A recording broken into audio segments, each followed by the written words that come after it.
from the city that never sleeps. 17 miles from Madison Square Garden, New York City. It's America at Night with Rich Valdez, America's favorite late-night talk program, featuring interesting guests from around the world and calls from across America. And now, here is your host, Rich Valdez. Hi there, good evening, and what's up, America? I am Rich Valdez, Valdez with an S, at Rich Valdez on all of the social media. Give us a call if you want to join our late-night national town hall conversation, 833-482-5337, 833-4-VALDEZ. And lots of things to discuss tonight, but Joe Biden has admitted that his voter drive for newly naturalized citizens is the Democrats' latest act of federal election interference. At least that's the headline here in the Federalist. Listen to this. The Biden administration announced on Friday its plans to use U.S. taxpayer dollars to register newly naturalized citizens to vote. This marks the latest attempt to use federal bureaucracies to interfere in American elections. In the memo, U.S. Citizenship and Immigration Services, USICS, an agency within the Department of Homeland Security, announced it had updated its policy to include provisions directing the agency's employees to increase awareness and expand access to voter registration during naturalization ceremonies. This is the equivalent of when you go to register or renew your driver's license and they say, oh, would you like to vote? Would you like to vote? And this is one more attempt. And some will argue this is an attempt at civic engagement, but I guarantee you this isn't the case in so many states. It's only the case in the bluest of states because they realize if they can force you into registering, once you're on the voter rolls, they can do what they want because you're on the voter rolls, whether you show up to vote or not. And they can go and get you. And listen, I get it. It's a political motive. It's not really a civic motive, but it is what it is. And this is their plan to increase awareness and expand access to voter registration during the naturalization ceremonies, which they say eligible immigrants officially become U.S. citizens so that they can invite them to vote. The guidelines specifically direct USICS to provide newly ordained citizens, quote, access to voter registration services at the ceremonies and additional information, quote, regarding points of contact for voting and voter registration. So, I mean, it's very clear that they're letting people in, they're getting them through the citizenship process, and they're trying to get them to vote. If they thought they were going to vote for Donald Trump or any other Republican, do you think for a second that they would be so eager to get them to register to vote? I'll let you decide. My answer, absolutely not. That's something Joe El Baboso Biden would never want. Anyway, this new regulation also includes the directives for USICS employees to request local or state election officials to attend certain ceremonies to distribute, collect, and review voter registration applications. So imagine that they're like, hey, you're a new American, put your hand on the Bible, raise your right hand, swear to the flag that you're an American, do the whole oath and everything, and then say, oh, by the way, our county clerk is here so that they can get your voter registration card so that you can vote. Now, listen, it sounds like a one-stop shop, and I'm sure there's some benefit to it that way. But I can't help but think this is a scheme for them to register people the way they want to register them and get them to do their bidding in an election. But hey, it's fair game. All's fair in love, war, and politics, right? So the new guidelines provide, to the extent that feasible USICS offices invite government and non-government organizations to offer on-site voter registration services to introduce themselves and address the naturalization candidates before the ceremony. So before you put your left hand on the Bible, raise your right hand to the flag, by the way, this is our friend so-and-so. He's from the office. He's going to help you vote for Democrats. That's how I see it. It's your job to prove me wrong. I don't think it's going to happen because I think I'm right on this one. This is just a blatant play to get new voters. And that's the only way you win in any election is to get new voters. And they're figured out we can import the voters. And here we are. Now, as noted in the USICS press release, The updates to the agency's policy manual are designed to support Executive Order 14019, a directive signed by President Joe L. Barroso Biden back in March of 2021, requiring hundreds of federal agencies to interfere in the electoral process by using taxpayer dollars to boost voter registration, get out the vote activities. The Federalist has previously reported voter registration efforts are almost always partisan and often involve left-wing groups that abuse their nonprofit status to likely target people that would lean Democrat. And there you go. That's according to Biden's Executive Order 14019. This is where we are, folks. Not a great place to be. They're abusing every power that they have in America to do what they do. And that's where they are. Now, tonight we're going to get into a couple of different things. We've got Professor Margot Cleveland from The Federalist. She's the senior legal correspondent. We're going to talk about all things Trump and this indictment when it comes to the DOJ's collusion to try and thwart Congress's questions. We're also going to talk about the trial date being moved to right before Super Tuesday. If that's not an act of election interference, I don't know what is. We're going to get to that. Then a little bit later down the road, we're going to talk with James Hirsen. He's a best-selling author and a lawyer who is going to give us his thoughts on communism from the perspective of Dr. Zhivago, the 1957 book. So that's going to be fun. And, of course, at 11:30 Eastern Time, we're going to have Sara Doutt. She's the founder of Myngly, which is an app. It's kind of like a GPS for your social life where people can go and meet other people. It's like a dating type of app. And she's going to talk to us about why everybody's able to date and kind of do relatively well, except for Generation Z that somehow is afraid of speaking on the telephone. I don't know. I speak on the telephone every day. I enjoy speaking to people. But apparently Gen Z, they kind of get weirded out by it, and it causes an obstacle for them. So we're going to get to the bottom of that as well. Plus your calls. Let me give you the number for that, 833-482-5337, 833-4-VALDES. And remember, in the third and final hour of the program, we've got Open Phone America. I'm looking forward to speaking with you guys on any topic. It's been a great week so far. With last night, we had an excellent Open Phones hour, and I'm hoping to repeat that tonight. So again, at that number, 833-482-5337, 833-4-VALDES. This is America at Night with Rich Valdez. Call now, 833-4-VALDEZ. That's 833-482-5337. 833-4-VALDEZ. That's Valdez with an S.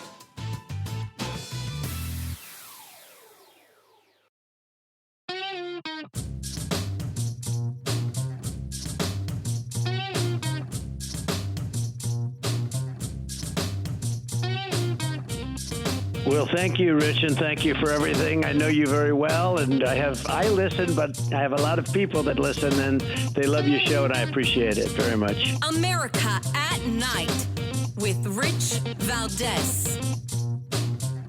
I think it's a realistic date, Jake, given that it's a one-defendant case. I remember talking to you at the time of this indictment, and there's some question about why did Jack Smith just indict Donald Trump and have 6 unindicted co-conspirators. I think today is the reason why he did that. He decided that to get this case moved to trial, he had to restrict it to one defendant. He indicted the person he felt was most culpable. And today, I think what the judge did was twofold. One, she gave them another 6 months to get ready for trial in a single defendant case. And two, she made it quite clear to the Trump legal team that the public relations games that they and their client play are not going to impact the decisions that she makes in the courtroom. Former Governor Chris Christie on CNN yesterday discussing the trial date in Georgia.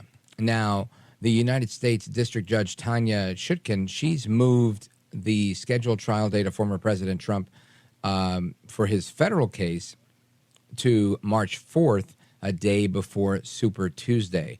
Our guest is none other than the senior legal correspondent for The Federalist and Professor Margot Cleveland. Welcome. Thank you so much. You bet. So I'm looking at a piece that one of them that you wrote, and another one that is just indicating what's going on with this case. And it seems like there's a lot out there, and we're hearing so much on the news, but I'd like you to help us make sense of this move in the date of the trial. Well, there really isn't sense to make of it. It is absolutely political that they are trying to rush this trial, which, yes, it is one defendant, but it has a huge case with documents and preparation.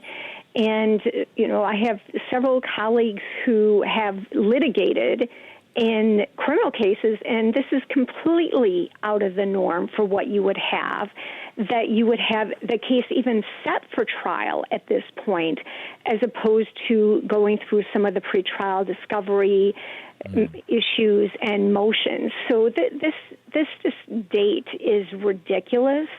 I cannot believe that it would stand, that the attorneys would not challenge it, that it's providing Trump the inability to have effective assistance of counsel, that the attorneys would have time to look through all the details. But even beyond that, the charge is ridiculous, that they're trying to somehow convict Trump of violations which had to do with him challenging the election and making it a criminal matter. So that entire case is completely ridiculous, which, frankly, they all are.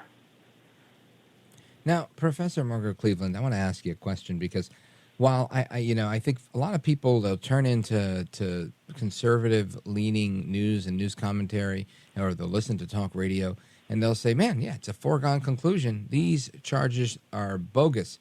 But yet it's a reality in real life that Trump is getting fingerprinted and having his mugshot taken.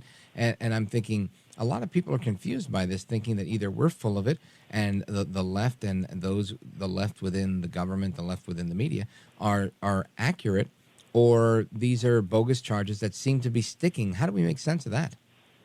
Well, it's difficult because what you're seeing is two different groups with two different bases of knowledge. And the corporate media, the legacy media, does not have a lot of the details and, frankly, doesn't care about them. So if you look just at the Georgia case, for instance, you have them continuing to present this as fake electors when really the idea of the electors and alternative electors dates back to the 1960s and when President Kennedy and at that time Nixon were Nixon was actually leading in Hawaii. And yet you still have the legacy press calling them fake electors. The thing is, you have to ask most people what they think. It's going to come on based on their news sources, on whether or not they believe that. So it really is a story of two Americas where we have two different sources of news. I myself actually read and try to process what the other side, so to speak, is saying, because I want to be able to report accurately, and the only way I can do that is kind of seeing what the devil's advocate is presenting. But I don't think that it goes the same way when you are talking about what the Washington Post or the New York Times are doing. They read it, but they come in with the predisposition that this is not accurate, as opposed to I look at it as what they write as a kind of a fact check for me, and if I'm wrong, I want to know it. I think we all do, and what's so interesting here is, lamentably, we see the media just spew all of this crazy out there, and then it's like up to everybody else to kind of sort it out and make sense of it, and people are just left with the idea that, yeah, I guess it's right, I guess it's okay to put your political enemies in jail. And I feel like it's a pivotal moment in American society, like, the legality of it aside, just the effect on the body politic, to me, seems very severe.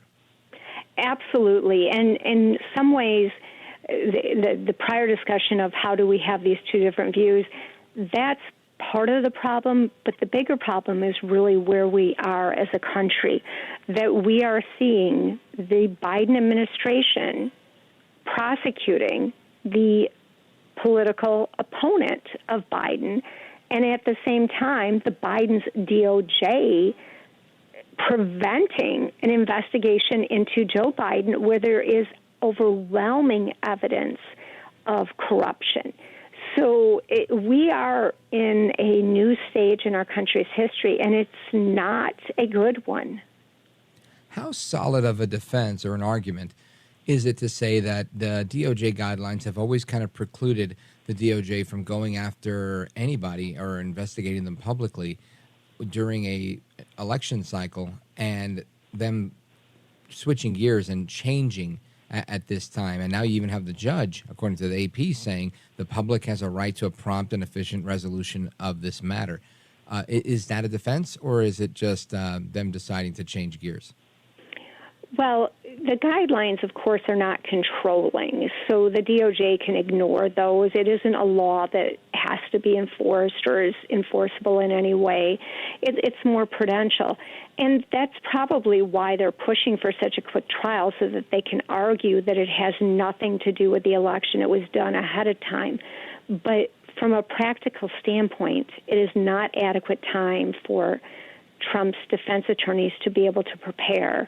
And I highly doubt that it's going to go forward, because you're going to have appeals challenging his ability to have an adequate defense, which he definitely has the right to. So, yes, there's these guidelines, and that's something that the DOJ can ignore if they want. But the judge's argument about the public has a right to, prompt justice, that would hold more bearing if they cared about it in any other case. But you're seeing all the J6 defendants lingering, and some of them in jail, and yet their simple cases are not going to trial quickly. So I don't see how anyone can look at it objectively and say that this is done for valid reasons, including Chris Christie, who, as should be completely obvious to everyone, has a vendetta against Trump. And the thing that is so ironic is if Christie didn't want Trump to be president, he wouldn't be running. He would drop out, as would every other candidate who is running as kind of the anti-Trump, including former Vice President Pence, so that the voters would have a narrower selection and allow the votes to accumulate. The fact that they don't shows this has nothing to do with their desire to prevent Trump from being in the White House, and has everything to do with their own ego and desire to maybe make a buck by being a talking head or sell some books or to virtue signal. So I think that Chris Christie, for him to be out there as a talking head, as the flag bearer for the anti-Trump movement, is pretty hilarious because of his involvement in the primaries. It's just preventing them from having a candidate who could take Trump on if that's what you really wanted. Right. He's actually a candidate, and he's a talking head, and he's the biggest critic. Folks, we're on with Professor Margot Cleveland. She's the Federalist Senior Legal Correspondent, and we're coming right back with her to discuss what's going on with these emails that have been discovered. Don't go anywhere. I'm Rich Valdez.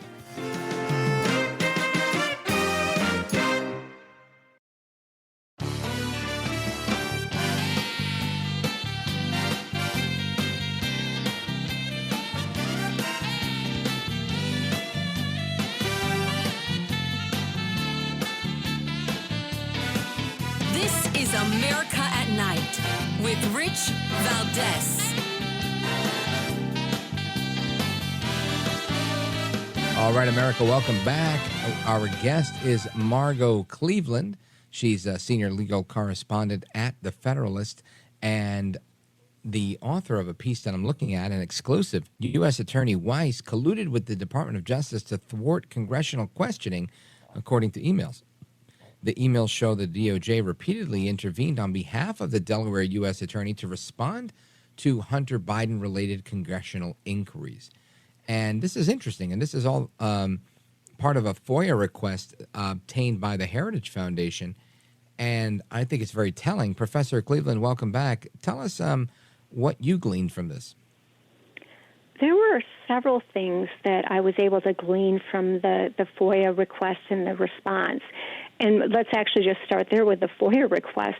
The DOJ was dragging their feet on providing documents and actually forced the Heritage Foundation to file a lawsuit. And a judge ordered the DOJ to start providing these documents. So that alone is pretty telling that they're holding these kind of documents back. So that's kind of the backdrop for it. But what the documents showed, and again, this is an early part of the production. I have a feeling there's going to be some that are even more shocking coming out later.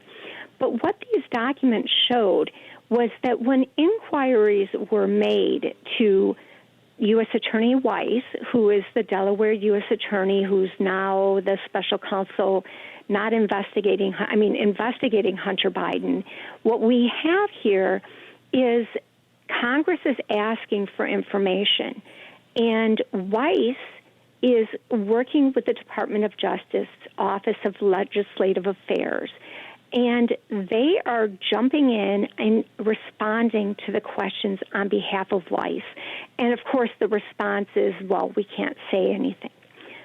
So from that, a couple of things. One, it is completely normal that the Office of Legislative Affairs comes in and does handle questions for U.S. attorneys' offices. But in this case, the Department of Justice has been assuring us that Weiss is the guy. He's the bottom line. He's the one who makes the calls. And yet they are working with him to thwart the investigation that Congress is doing, trying to get information. The second part of it, which is bigger than that, is what happened with a letter that Weiss sent to Congress that said, I am in charge, I have final authority to investigate. Weiss sent that letter, and that was in response to a question that was sent to U.S. Attorney Garland. So what you have here is when Congress asked Weiss questions, the DOJ responded. And when Congress asked the Department of Justice through Attorney General Garland questions, Weiss responded. It's kind of a neat little trick that they are responding to each inquiry. But we kind of have to go a step further here. What Weiss was doing when he took over and responded on behalf of Garland was giving Garland cover. Weiss was saying, no, just as Attorney General Garland said, I am in charge of this. I have the ability to make these final calls. He was doing this to back up the testimony that the Attorney General had made. But what Weiss didn't know at that time was that the whistleblowers not only had testified that Weiss had told them he wasn't the final decision maker, but also that they documented it in an email sent after the meeting. That's pretty important because what happened after that? After that was released, Weiss had to go do a follow-up letter, said, oh, yeah, I stand by everything I said, but let me just clarify what I meant when I said I was in charge, which is, well, I was in charge if I asked to be in charge. And when you look at that letter, another thing that was kind of key there is there's reference in a footnote to something called the Linder letter. And I had a source and then a second source who went on the record, one of the attorneys for Gary Shapley, who said he used to work on the Hill, and he worked a lot with this Office of Legislative Affairs. That language comes straight from them. That's something they would say, which leads us to the conclusion that this wasn't a Weiss letter that he drafted. It was something that Garland's folks did. And yet Weiss, when asked about it, said that his office drafted it. So what we have is a cover-up of a cover-up of a cover-up. And the only way to get to the bottom of this is for the House to finally step up and start with some impeachment inquiries, not just of Joe Biden, but of Weiss, of Garland, and also of the FBI director, because they've all been involved in protecting the Biden family. This is remarkable. And folks, if you want to follow everything that's going on, you can check out Professor Cleveland's piece on thefederalist.com. The headline, exclusive, U.S. Attorney Weiss colluded with the Department of Justice to thwart congressional questioning, according to emails. And Professor Cleveland, I think this is so, obviously it's crazy, right? It's very outlandish. Right. And it's like, wow, how could this be happening? But I almost feel like the rest of America when we look at this and think, but don't they get away with everything they do anyway? Like, is there a way to stop them? But for people finding things out, like Heritage and whatever, we might find things out, but can we actually stop things? I think that is really the question that our country is facing right now, is are we too far gone with the power in D.C., the power of the bureaucrats, the power of the press that doesn't act as a free press? And I honestly don't know what the answer is. Are we too far gone that nothing's going to happen and the press will cover it up and business will continue as usual? Or is there still hope? Can the populace basically demand their republic back? And that's really going to be a question for the people of the country. Not the talking heads, not the pundits, not the politicians, not the bureaucrats in D.C., but it's going to be the moms and the dads, the aunts and the uncles who care about this country, who are going to decide whether or not anything ever happens. Scary stuff. Folks, Professor Margot Cleveland, you can check out her piece on The Federalist. Margot Cleveland, let everybody know how they can keep in touch with you and follow the work that you're doing. Great. So, as you noted, I'm over at The Federalist. I'm also on Twitter at Prof. MJ Cleveland, so PROF MJ Cleveland. And I do, link to the different articles that I write, but I also sometimes do little threads that highlight things that are breaking. So I love to engage with people there. Outstanding. Well, Professor Margot Cleveland, I want to thank you for being with us. You explain it better than just about anybody else, so I really do appreciate your time tonight.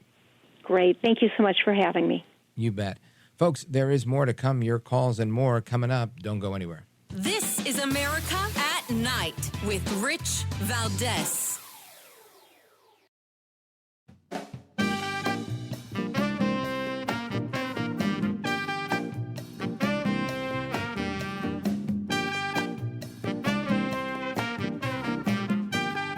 I've known you several years now. I want the audience to know what a wonderful, decent person you are. Very, very thoughtful.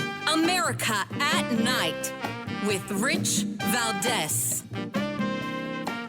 All right, America, welcome back, familia. Let's go to the phones. Let's check in with Matt near Morehead City, North Carolina, WTKF. Matt, go right ahead. Hello, Rich. Nice to talk to you again. How you doing? Likewise, brother. Doing great, thank God. Very good.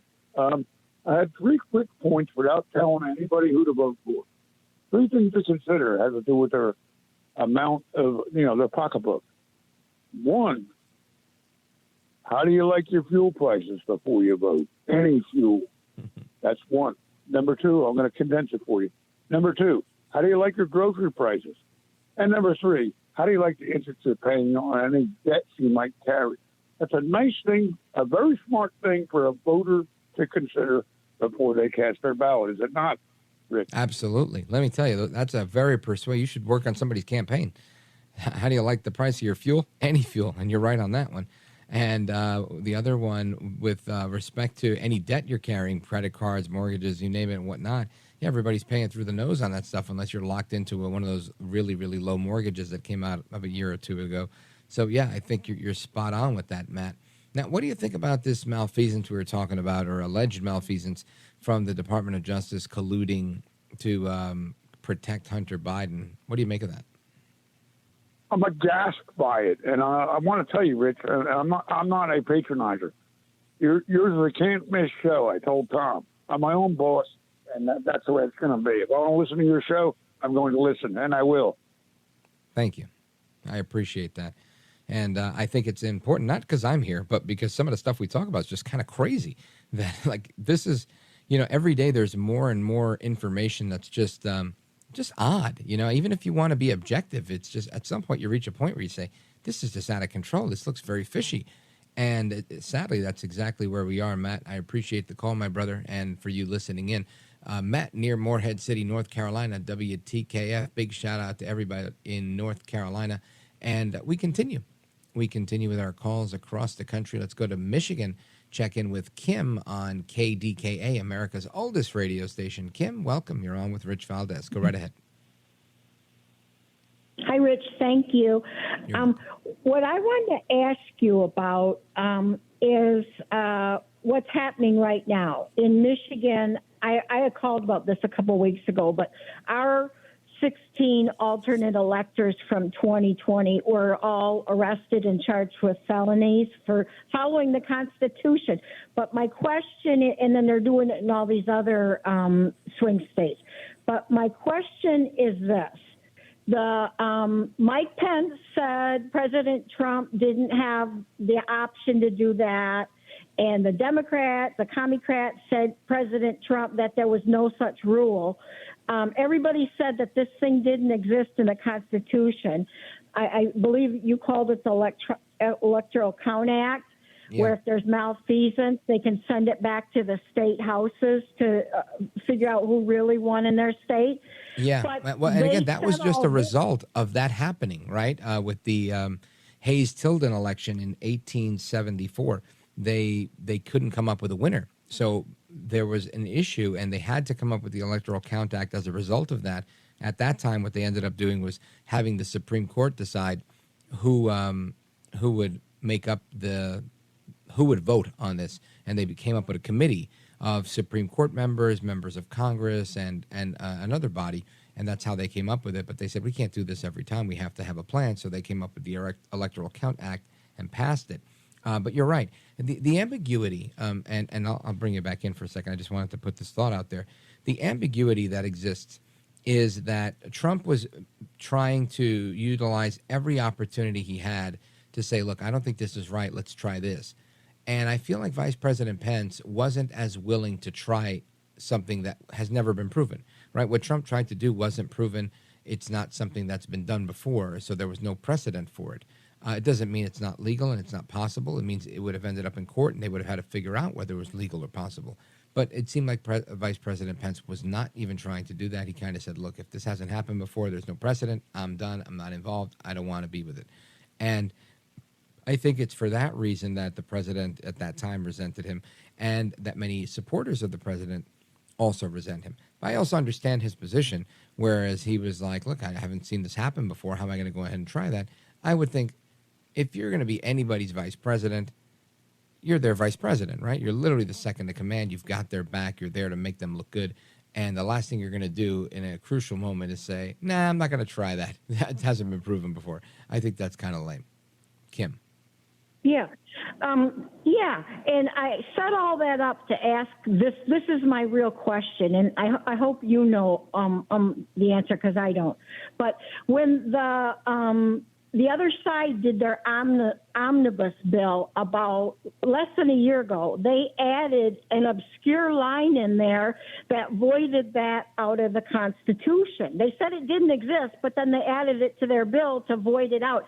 I don't think that's legal. I don't think you can remove stuff from the Constitution by just adding a line into an omnibus bill.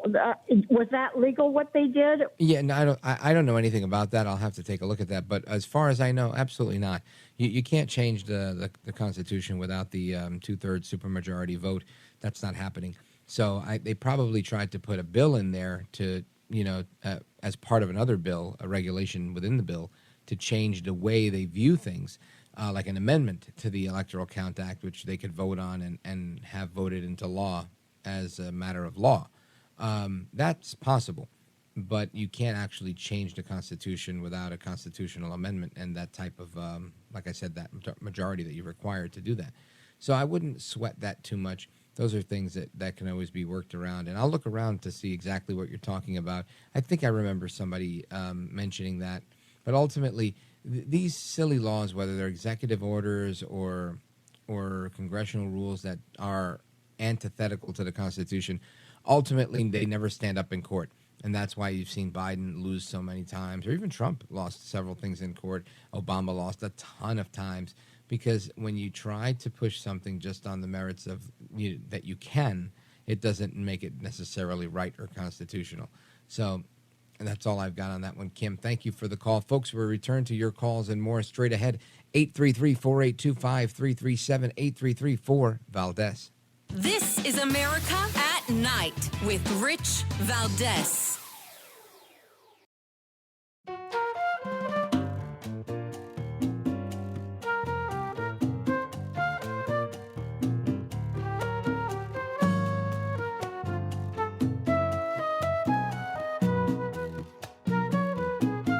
America at Night with Rich Valdez. All right, America, welcome back. And we continue our discussion with you guys if you want to join us, 833-482-5337. But I wanted to close out this hour before we get to the next hour, where we're going to discuss a lot of interesting things, not the least of which is communism. Communism is a serious thing. And I know some of you listening now like, oh, there he goes, finding a commie behind every bush. Yes, don't show me any bushes, I'll find you the commies. I believe that there are so many things that have such, at least have their roots in communism, right? Not the least of which is my least favorite congresswoman from the Bronx and Queens, Alexandria Ocasio-Cortez, all-out crazy AOC. Now, AOC is not just a progressive firebrand like she's painted to be. She's like a modern-day American Che Guevara. That's exactly how she comes across. She's a little bit more demure, and she's a female, so it's a little softer. But at the end of the day, the rhetoric is the same. It's still the same talk about the big, bad, imperialist United States. Now, I know that there's people out there that say, well, you don't have to be a communist sympathizer to rail against the big, bad, imperialist United States. And I would say, I disagree. I think that when you start railing against the big, bad, imperialist United States, it's not that you just see this country as overstepping its boundaries and being imperialistic in its nature. No, it's because you're repeating talking points by people that sympathize with Fidel and Che and Stalin and Putin, if you will. And I think that, to me, is the larger problem. We have to wake up and realize who we are, and that the idea of having a President Xi, like they have in China, president for life, that's not an American idea, and it's not an idea that I would like to have, right? I hope it's not an idea you'd like to have. And if it is, then we have to have that discussion and have that debate and let the better idea win. But the suggestion that somehow we're just bad because we're bad and that we should somehow bow to the pressures of our critics on the left just because, well, that's just crazy. I'm not doing it, and I hope you're not either. Anyway, stick with us, folks. We're going to continue our conversation with James Hirsen. He's scheduled to be with us, and we're going to discuss lessons on communism from Dr. Zhivago. You remember that 1957 book by Boris Pasternak. We're going to discuss that with James Hirsen and a lot more, plus your calls, 833-4-VALDEZ. Don't go anywhere.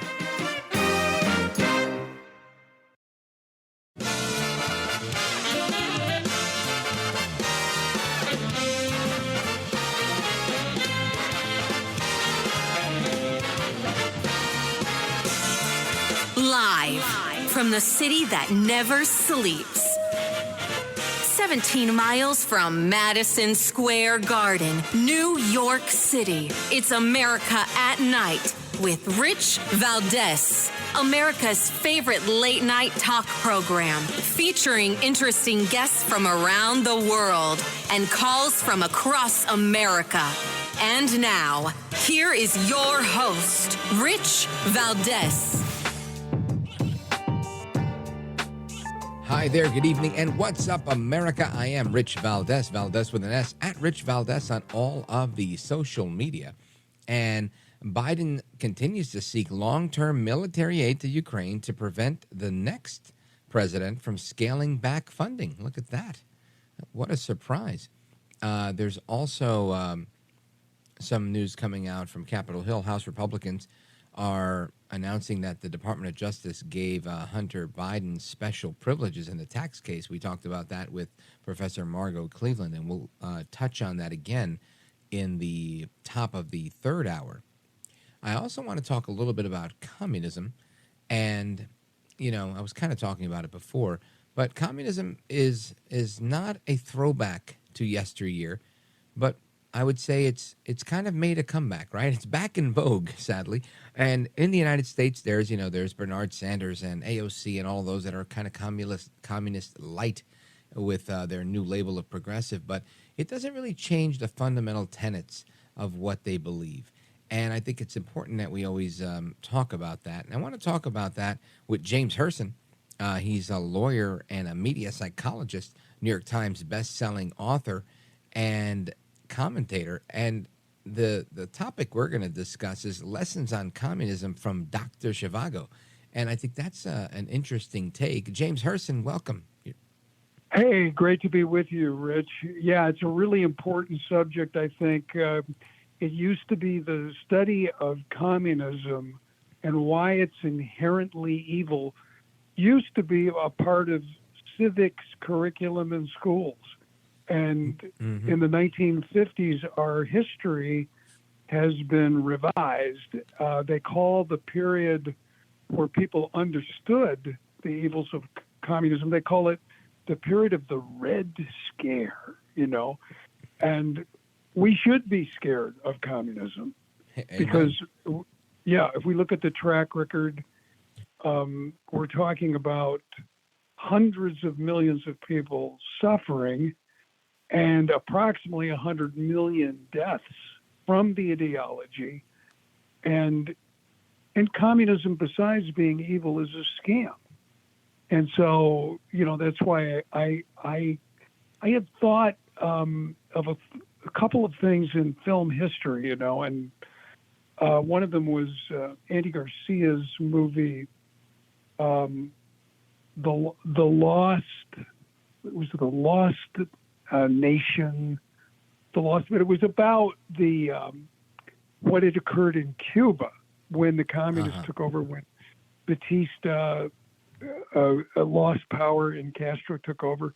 But then I thought about Dr. Zhivago, and I loved that film, and it's on so many film buffs' best movies list. It's a long one. It's a 3-hour movie like Oppenheimer, but I think it's better because it's got a little bit of something for everyone.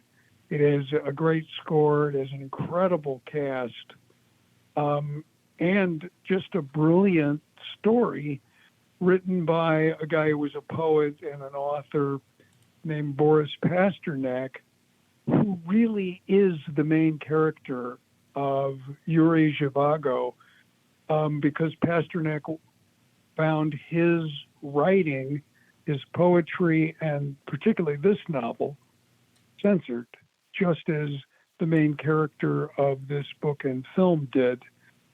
So it's worth a watch even with the 3 hours, and it has such a great cast and a romance in it.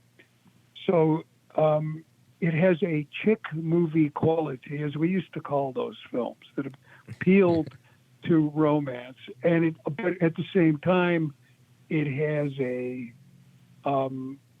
just an incredible historical backdrop, World War I, and of course the Russian Revolution, and what happened to individuals as communism took over, what they went through. And I think it's just so utterly misunderstood, especially by young people, that, you know, I felt the need to tell some of my family members and friends to take a peek at this movie. And, of course, you were talking about the Andy Garcia movie, The Lost City, originally. The And, Lost City. Yeah, The Lost City. Right. And it's true. Dr. Zhivago was banned in the old Soviet Union. And it's fascinating how we're still seeing that today with China. When they see something they don't like that may call them out or whatever, they just say, nope, we're not doing that. You're not allowed to do it here. Folks, let me remind everybody, we're on with James Hirsen. He is a media psychologist, author, and a scholar. And I'm really enjoying this conversation because, usually I'm the guy defending, saying it's not Red Scare, it's real. And they're usually coming at me saying that I'm, suffering from McCarthy. So I think it's great that we have this discussion. And James Hirsen, what's your take on this? I'm going to call it the resurgence of communism in America. And I know it really hasn't gone anywhere, but I feel like it's making a comeback and it's becoming popularized by the left within the media, the left within our government. What say you? Oh, absolutely. I mean, the teachings of Karl Marx, he's the founding father of communism, are the same teachings that have been embraced by leftist organizations and groups for many decades. But particularly now, when we have these far left people that hold political office, like the Squad, and far left organizations that commit criminal acts that are mostly peaceful protests, and they and on their websites and in their speeches, they're praising Marxist principles, and they're practicing right now all through the Western world what is known as cultural Marxism. Right. It's very similar to what happened in the Russian Revolution and what was depicted in Dr. Zhivago, because people were divided against each other, just like they are today. And the key thing, one of the key scenes in Dr. Zhivago is when he leaves the battlefront. He's a wartime doctor, a medic, and he goes back to his family home, and he discovers that the Soviets have taken over his community. The community organizers, that there are called commissars, have taken over, and instead of his family being in his home, there are 13 families in his home. And he is forced to say how just this is and how wonderful this is, because he realizes the brutal ruthlessness of the people who are in power. But it shows a very important principle of Marxism and communism is that personal property ownership ultimately is diminished and eventually abolished. But that's because that's an individual right. And all of the important freedoms and rights are individual.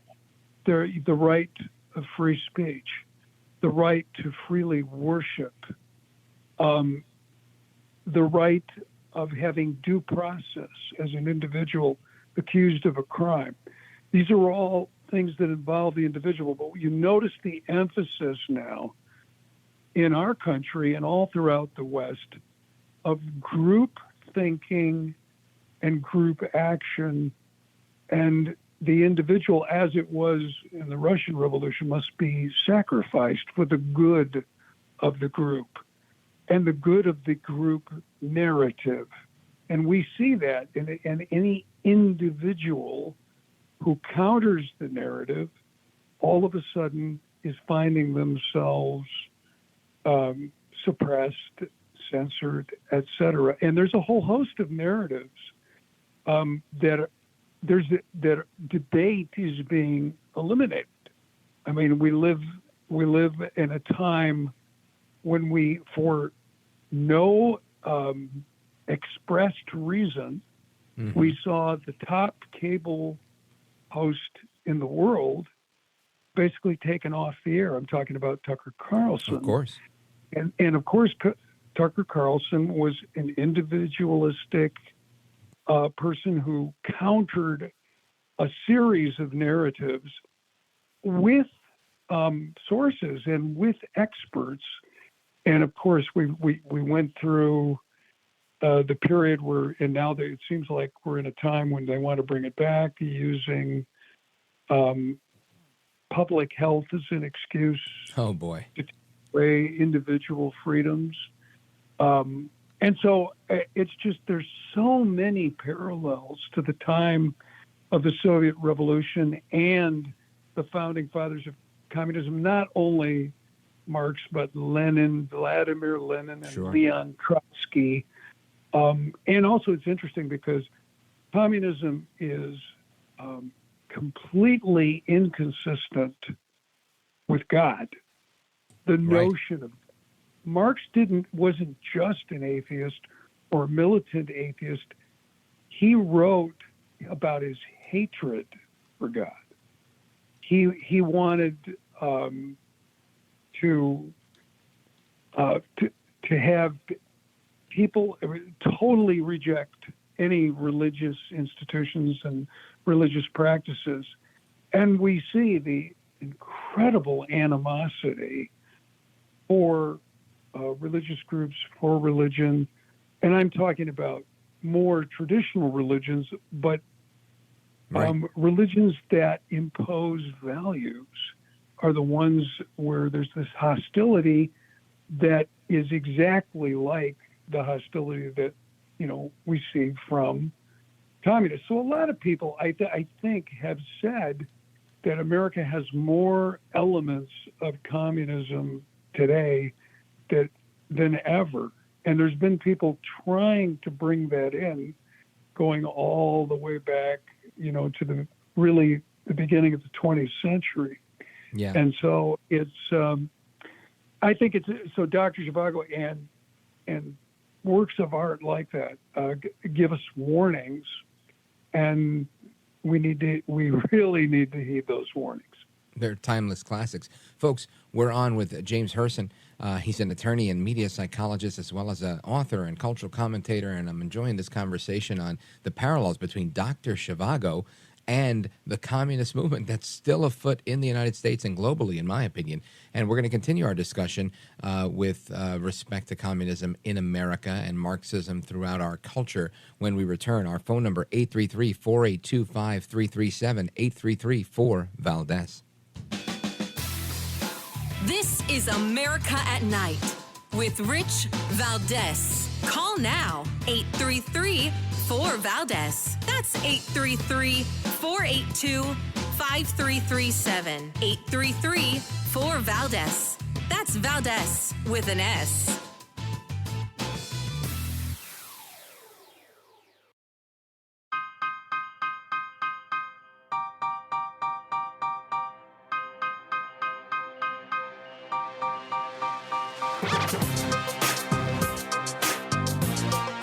America at Night with Rich Valdez.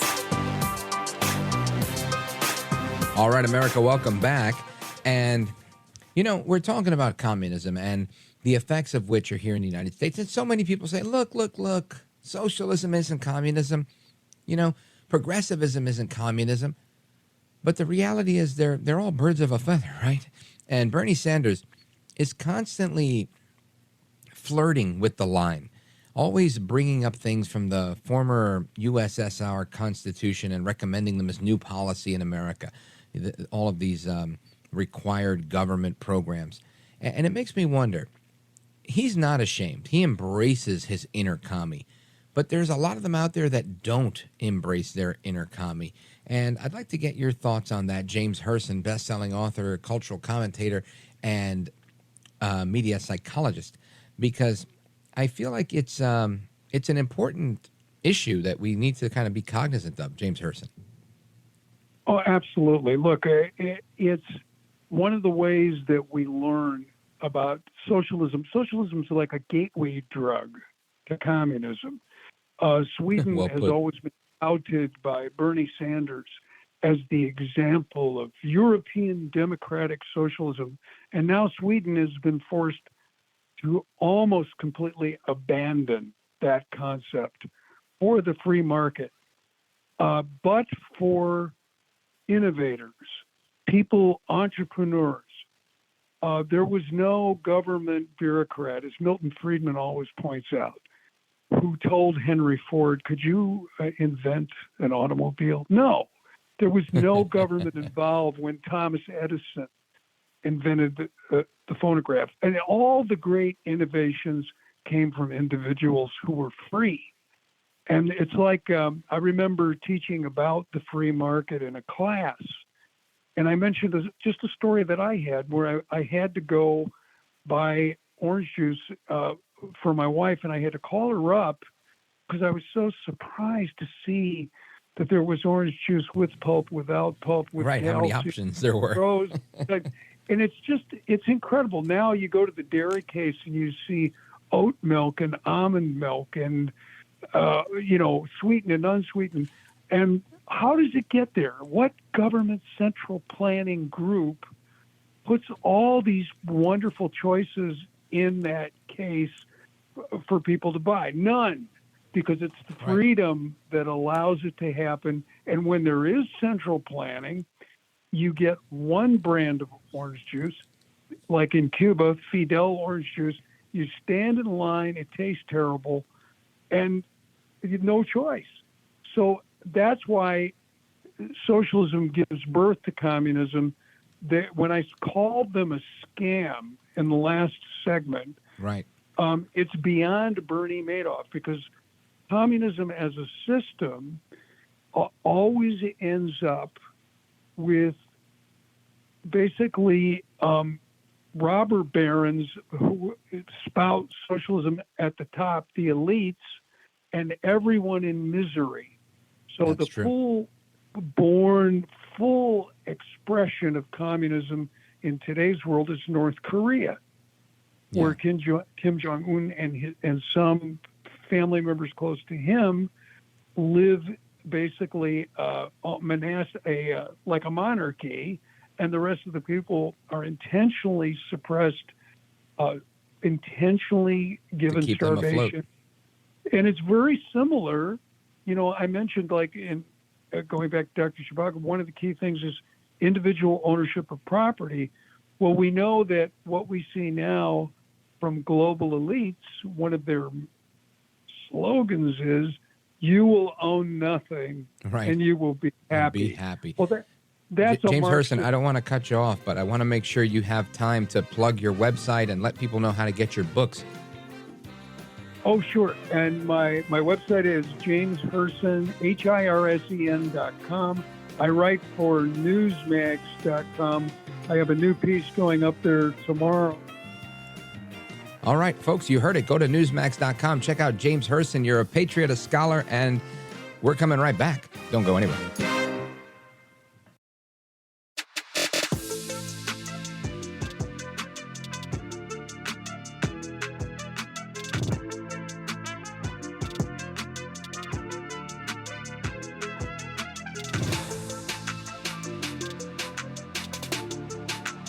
This is America at Night with Rich Valdez. All right, America, welcome back. And there's a piece in the New York Post questioning how Gen Z goes about their dating, and whether their aversion to phone calls has created a brutal trend amongst them, saying that they're phone phobic, causing them to be a little bit tacky or even rude. And this is something I find interesting because I have two kids, and I think they're both considered Gen Z, right? 18 and 22. And it's rare. It's rare that they actually pick up a phone and call me, right? We talk, but when my phone rings and I see like so-and-so calling. I'm like, uh-oh, I hope they didn't have a car accident, right? Because it's usually some sort of something a little bit more important than just texting. And I think of that, and I just think, well, that's just how Gen Z people communicate. But there might be more to that. And we've got the founder of Myngly, which is like a GPS for your social life. Sara Doutt is our guest. Sara, welcome. Thank you so much. Glad to be here, Rich. Thank you. My pleasure. I always love these topics. People think that I like to bash Gen Z. I don't. I like to understand them, and I feel like they're almost like a different set of humans sometimes. So that's just my own naivete and ignorance, and I'm hoping to overcome that with conversations like this one. So thanks for joining me. Let's talk a little bit about this, because I think some people, whether they're like me, I'm a Gen Xer, they may date and they might find, I don't really want to talk to everybody on the phone, a couple of texts here and there, and maybe I'd rather see you at dinner and really spend time with you in real life. But there are people that are really attached to having, long phone calls or even frequent short phone calls. But you're right, or at least this article is right, in so much as a lot of Gen Zs, at least the ones I know, they don't really pick up the phone and call. What say you? Yeah, that's exactly right, Rich. And I think it's important to kind of back up and start from the beginning. How did this phone phobia start? And it's really about, them being the digital natives. They were born into an era of Wi-Fi, Google, and social media. And they've had these virtual platforms at their fingertips since birth. Right. And, phone phobia originated from Gen Z's reliance on smartphones as extensions of their lives. And then you had COVID, which only amplified it by forcing even more dependency on screens for everything that they do, for work, education, and socializing. And they haven't really had a chance or really a need to flex those verbal communication muscles. And then to make it worse, unfortunately, all those social connection tools, the dating apps and the platforms have only let them down because they're purely virtual in nature. And so that's why we created Myngly.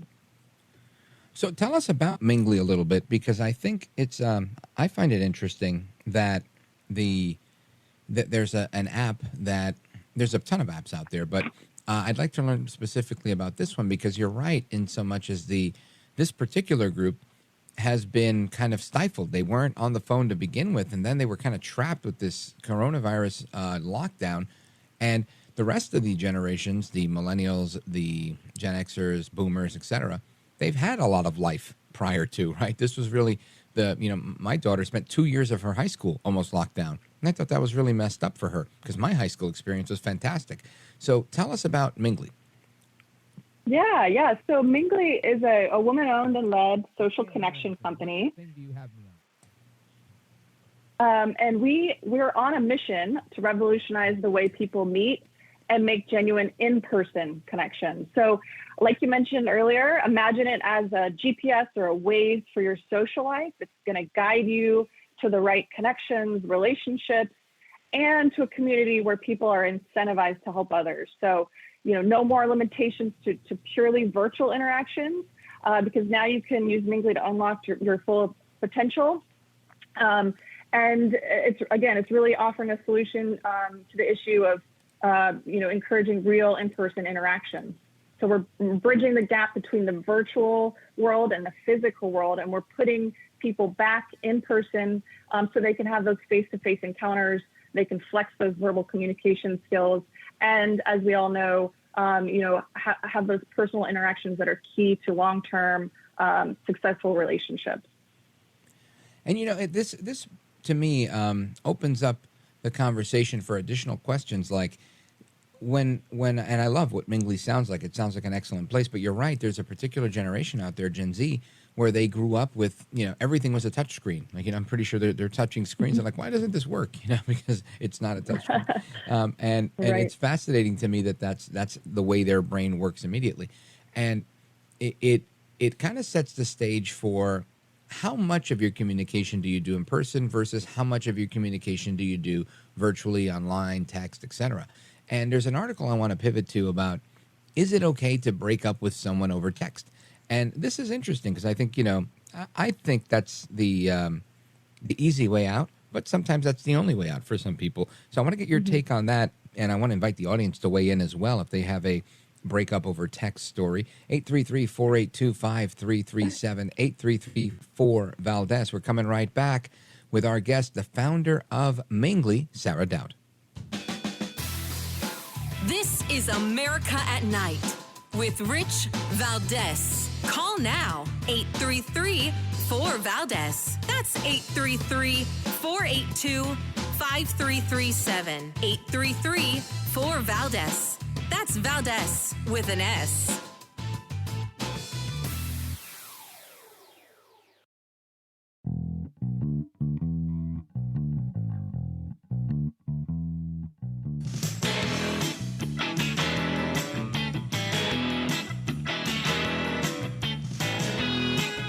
He's brown, he's bald, and he's breaking it down. It's America at Night with Rich Valdez. So the hurricane that is hitting Florida is expected to make landfall tomorrow morning. And according to the National Weather Service, it's expected to be a Category 4, which is pretty big, pretty strong. And I'm guessing people are not going to be able to break up in person if everybody's sheltered and hunkered down. So their only choice is to break up by text. But, of course, our guest is the founder of Myngly.com, Sara Doutt. And we're talking about her app, and it's an interesting app. You should check it out. Check it out at Myngly.com.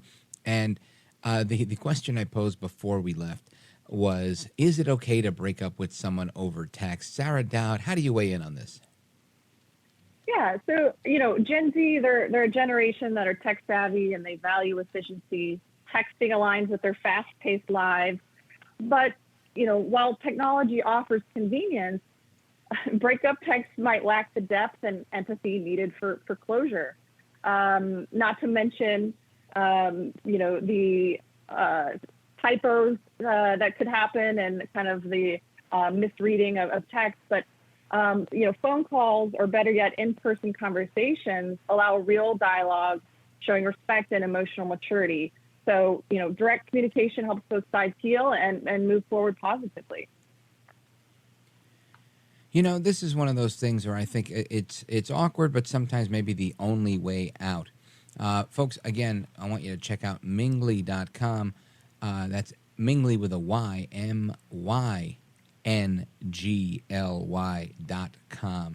Now, Sara Doutt, for those who've never adventured into the world of apps such as yours, what's your advice to them? Yeah, so I think embrace technology, but don't overlook the beauty of heartfelt conversations and in-person interactions. Myngly provides a platform to connect meaningfully, fostering empathy and emotional maturity, which are crucial for healthier, personal and professional relationships.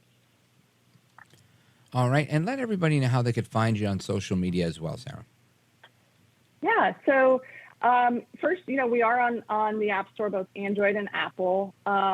We are, you can download our app, and you can follow us on all social media platforms. Find us at Myngly app. That's MYNGLY app, and that's across all social media platforms. All right, folks. Well, that's Sara Doutt. She's the CEO and founder of Myngly.com. Give it a check it out. And Sara Doutt, I appreciate it. I thank you for your insight. Godspeed to you. Thank you so much.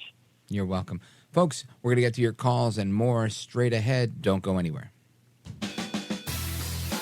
This is America at Night with Rich Valdez. Call now, 833-4-VALDEZ. That's 833-482-5337. 833-4-VALDEZ.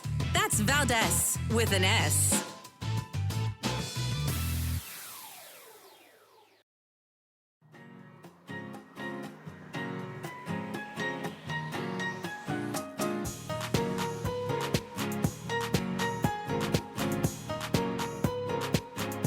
Call now, 833-4-VALDEZ. That's 833-4 882-5337. 833-4-VALDES. That's Valdez with an S. All right, America, welcome back. And we continue our discussion on dating as I spill water all over myself here. And the issue with dating, not the issue with dating, the issue with online dating is one that for guys like me, right? I'm 45 years old, Gen X. It's not something that I know a heck of a lot about. So it's interesting, right? It's new. It's uncharted territory. It's not something I've really become very accustomed to, but that's not because of my age per se. I think it's more my personality, because I know some people that are my age or a year younger that are connoisseurs of online dating apps. Like, and they have multiple on their phone. They're like, oh yeah, I got this one, and they're like pros at this stuff. I don't mind going out and meeting people. I just totally am kind of ambivalent to the dating app, and for no reason other than I just feel like, they know more about you than you know about them when they're looking at a profile of you. And I'd rather just meet people. But that being said, I know everybody's doing it, and it's the way to go. And lots of people have been very successful. I was having an offline conversation during the break with Mr. Hinton, and he was telling me how, he has friends that are now married and that have undergone the app process and have been very, very successful. So I'd love to present that to you guys in the audience for now, and even for open phones, to find out, have you had enormous success with dating apps? And is it something that you'd recommend? Do you have any horror stories? Do you have any crazy stories? I'd love to know that. The phone number is 833-482-5337. But there's a piece in the HuffPost, the Huffington Post, which now I think just goes by HuffPost. It used to be the Huffington Post when it was founded by Ariana Huffington, who her and Matt Drudge were the same people that put together the Drudge Report. A little piece of history there. And along with Andrew Breitbart, who is Breitbart.com. And anyway, here's the headline. Online dating was hell. Then I tried one thing that turned out to be a total game changer. And here's a quote. The women I know are suddenly meeting men who are respectful and relationship-minded, and we're actually going out on good dates. This is a piece by Jenny Young for HuffPost. And she says, when I first got on the dating apps 2 years ago at age 50, I was horrified. Night after night, I grew more demoralized, flipping through my matches of all the cliched nonsense I hadn't really believed was real prior to experiencing it myself. Fish pics and leering bathroom mirror selfies and married men who wanted to ethically explore. Was this all there was that was out there? She wanted an actual partner, not just to be someone's partner in crime. Now, from the backseat of their Harley so that they could keep it casual and see what happens. Yeah, good point. So she goes on saying, I hadn't realized how much my age would work against me. I thought I'd be okay because my married girlfriends told me I looked good for my age. But what we hadn't realized was, hold on, lost my place here. Security. She thought she'd be okay. Their friends looked she didn't realize that she didn't want to date men in her 30s, and that men her age didn't want to date women that were her age. Still, there had to be a few decent, desirable, monogamous men out there who wanted the same things that she did and wanted them from a woman in their own age group. I was convinced I was missing something about how to make those apps work in my favor. None of the advice I read online made any difference in helping me find my needle in the haystack. Then late one night, listening to Rich Valdez, America at Night, sorry, cheap plug. Then one late night, bleary-eyed from scrolling and swiping, I Googled, how do you find a needle in a haystack? I was really just fooling around, but when I saw the answer, I got chills. The answer, the way to find an actual needle in a haystack is to burn the haystack to the ground. So what you'll be left with is the needle, because metal doesn't burn. I knew this had to be the key. All of this picking through pieces of hay to find one needle was too tedious, and it took too damn long. I understood that younger women use Tinder, almost like a sport or as kind of a video game, that they weren't always using it to find the one. But at my age, I didn't feel like I had that kind of time. I wanted to burn the whole stack down and find my needle. I went back to the apps and started applying a few simple rules. It changed everything. Good for you. I'm happy to hear that. So I got strict about what and who I was willing to engage with. Nearly 100% of my time and effort was now spent on men whose values and goals aligned with mine. Again, this is according to the author and her experience using the apps. 5 days later, I found my needle, she says. We both shut down our dating app accounts after the first date. Probably not advisable, but what can I say? That's what we did. He was everything I wanted. Kind, funny, stable, family-oriented, professionally successful, and inherently monogamous like me. We dated for 2 years, and for reasons too complicated to get into here, it ultimately didn't work out. He's still one of my best friends, and I wouldn't trade the experience for anything. Wow, that's interesting. But I still wanted a partner. To me, that's the big story here. Why didn't it work out? What happened? Anyway, she goes on, and she says, but I still wanted a partner. When it was time for me to try again, I decided I was going to formalize my haystack burning method and share it with others. That was going to be my feminist revolution. My own, decidedly less lofty version of Gandhi's being the change I wanted to see in the world. I also realized that even though people are finally noticing that older women are on the rise everywhere from corporate America to Hollywood, nobody had recruited us yet to work on the disaster that is the dating apps. Gen X women were made for this disaster. We're a generation characterized by resourcefulness, self-sufficiency, and creativity. We're tech-savvy, but not tech-dependent, which means that we're perfectly capable of navigating the apps, but generously less likely to scroll ourselves into spirals and depression.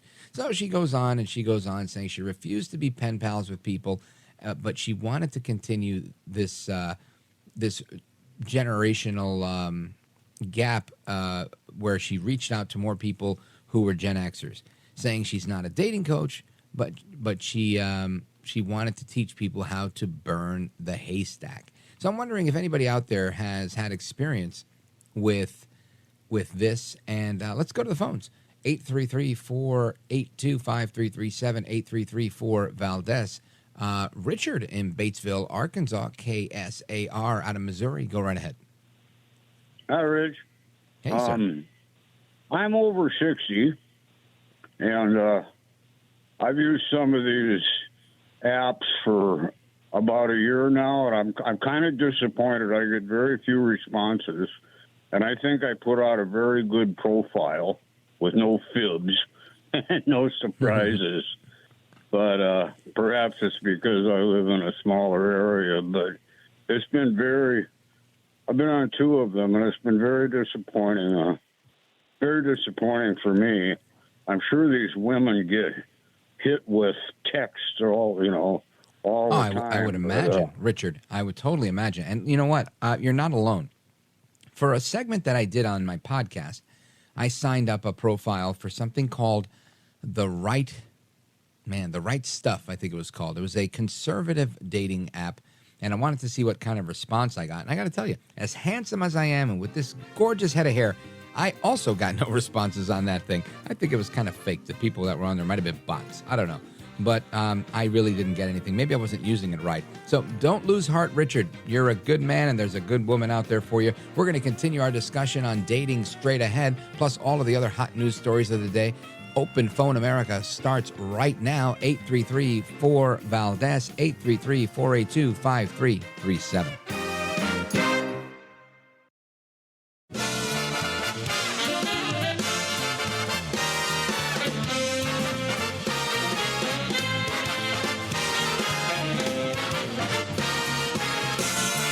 Live from the city that never sleeps. 17 miles from Madison Square Garden, New York City. It's America at Night with Rich Valdez, America's favorite late-night talk program, featuring interesting guests from around the world and calls from across America. And now, here is your host, Rich Valdez. Hi there, good evening, and what's up, America? I am Rich Valdez, Valdez with an S, your liberty-loving Latino amigo. Happy to be here with you. And again, I'm at Rich Valdez with an S on all of that social media, so chime in that way if you want, or give us a call. Join our late-night national town hall conversation, 833-482-5337, 833-4-VALDEZ. Now, there's a few things I want to talk about tonight. Of course, this is the third and final hour of the program. If you're just joining us, welcome. I'm with you till 1 a.m. in the morning. Rich Valdez keeping you company.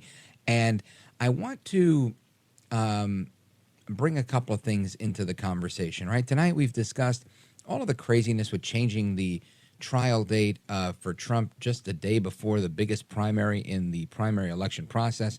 We also talked about the suppression of certain emails by the Department of Justice by the United States Attorney, who's now been appointed a special counsel in the Hunter Biden matter. And we continued that conversation to include Marxism and a conversation on communism, which to me, that's one of my favorite topics to talk about, because there's a quote from Karl Marx, and it was brought to my attention by Paul Kengor, a professor from Grove City College in Pennsylvania, when he wrote the book, The Devil and Karl Marx. And the quote from Marx is this, right?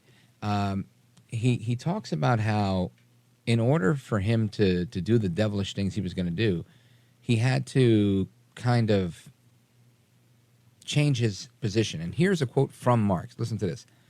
"Thus heaven I've forfeited. I know it full well." He wrote that in a poem in 1837, a decade before he wrote the Communist Manifesto. He goes on, "My soul, once true to God, is chosen for hell." Now, of course, that kind of cements the idea of where he's at mentally, realizing that for communism to work, this idea that he had as the founding father of communism, he needed to abandon ship when it came to God.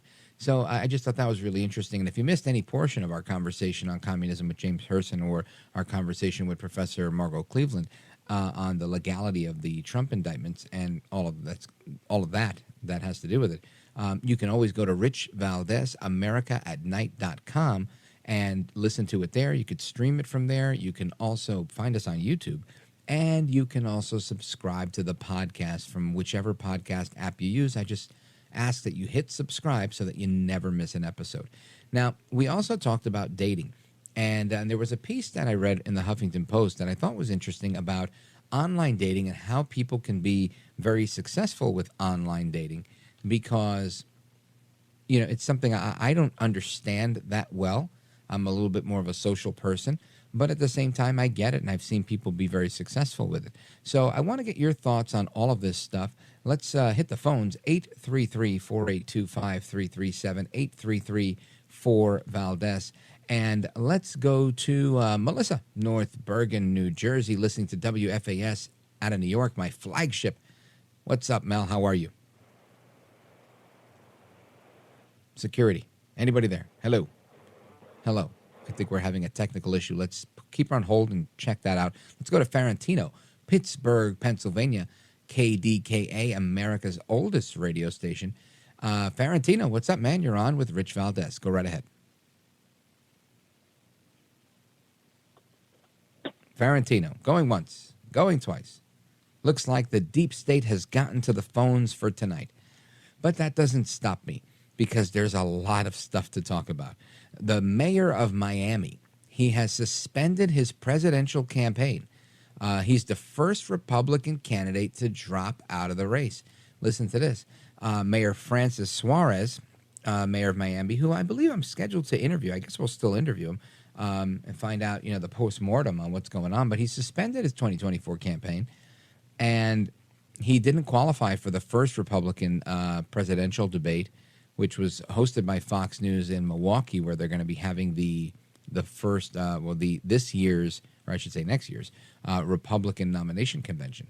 Now, he says that he's out because of, quote, "I've decided to suspend my campaign for president," he said in a statement, noting that my commitment to making this a better nation continues.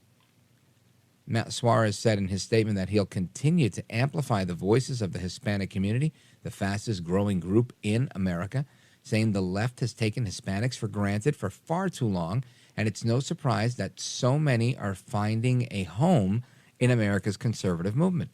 Our party must continue doing more to include and attract this vibrant community that believes in our country's foundational values: faith, family, hard work, and freedom.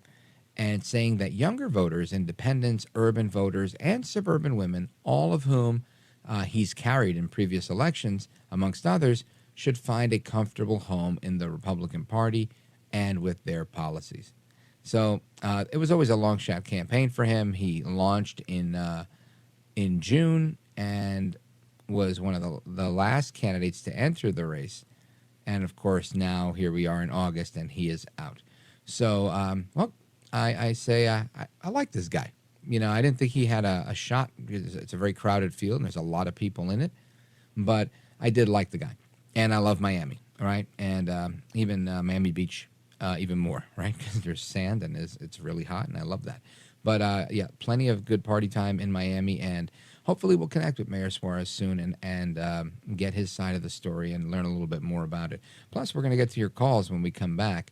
So don't go anywhere. 833-482-5337, or you could chime in online at Rich Valdez with an S. Of course, the website, Rich Valdez, America at Night.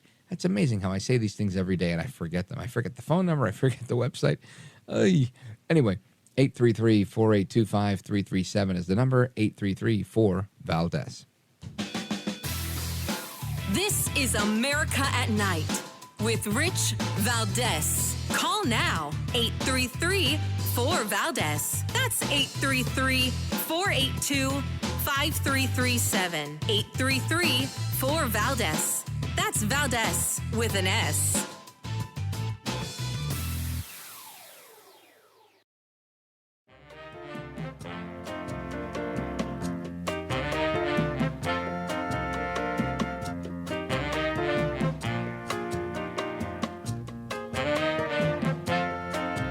I'm so glad to be on your show, Rich. It's just an amazing broadcast that I hope the rest of America listens to every day. America at Night with Rich Valdez. Call now, 833-4-VALDEZ. That's 833-482-5337. 833-4-VALDEZ. That's Valdez with an S.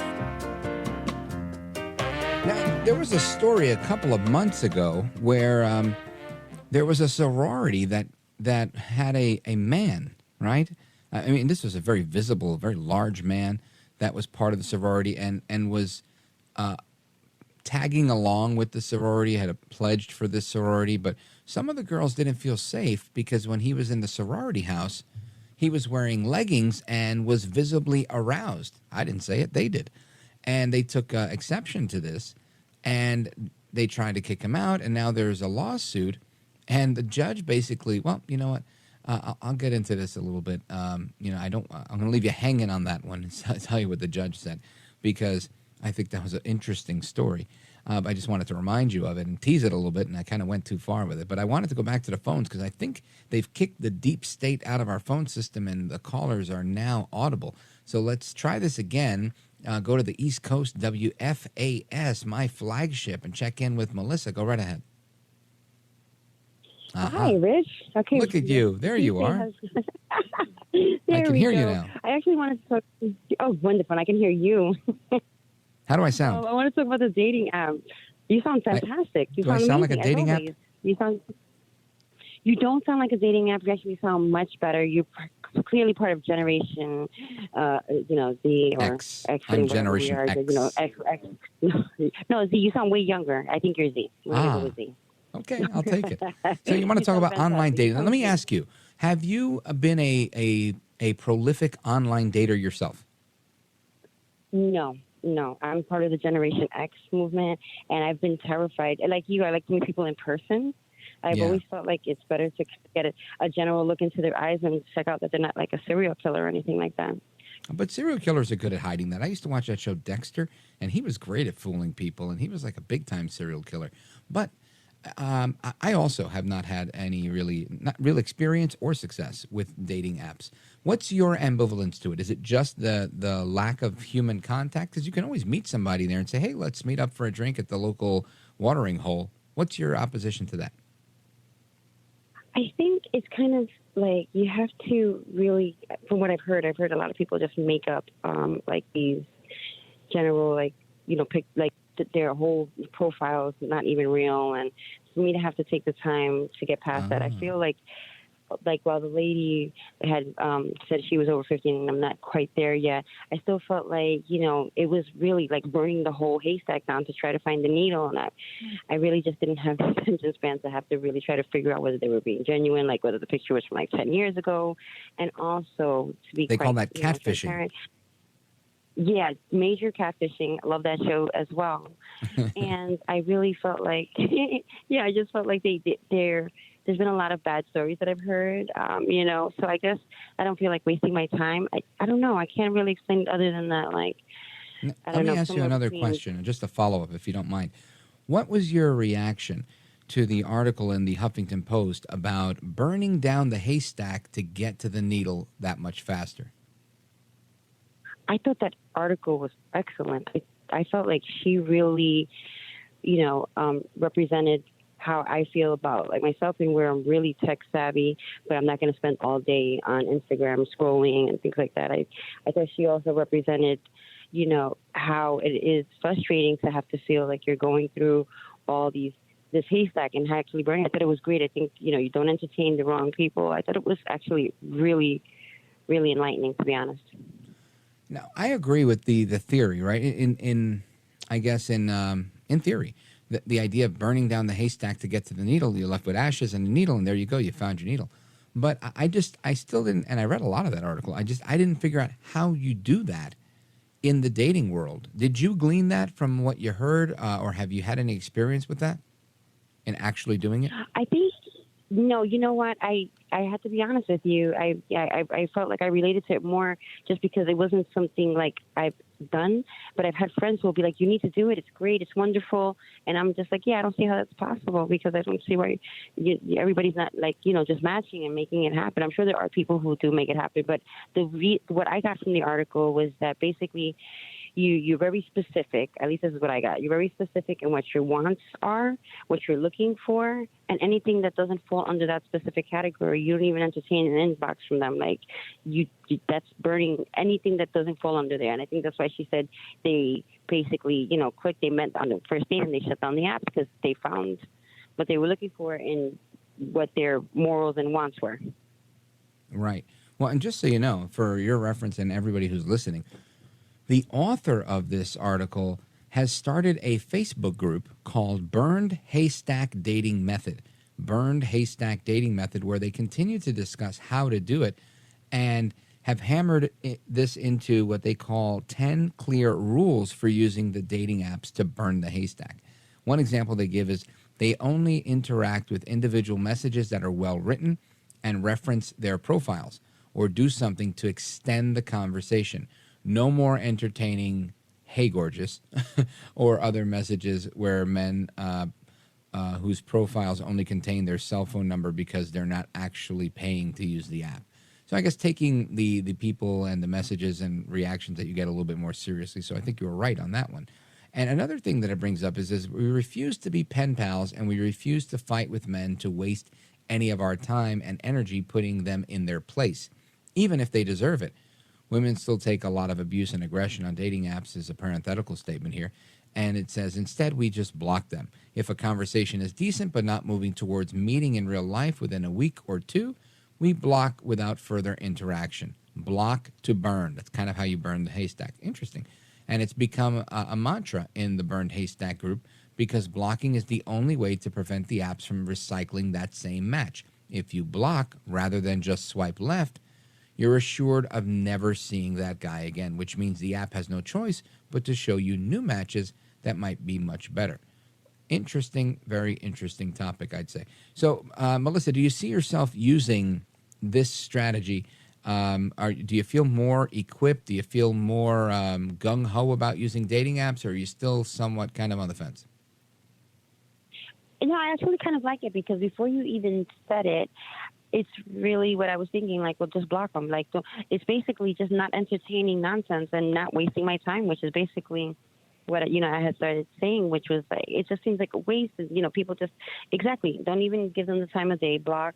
But I never thought about the fact that in the algorithm, it might bring that person back up. So if you block them, you're never going to see them again, and it's forced to actually give you somebody else. And I think that's very interesting.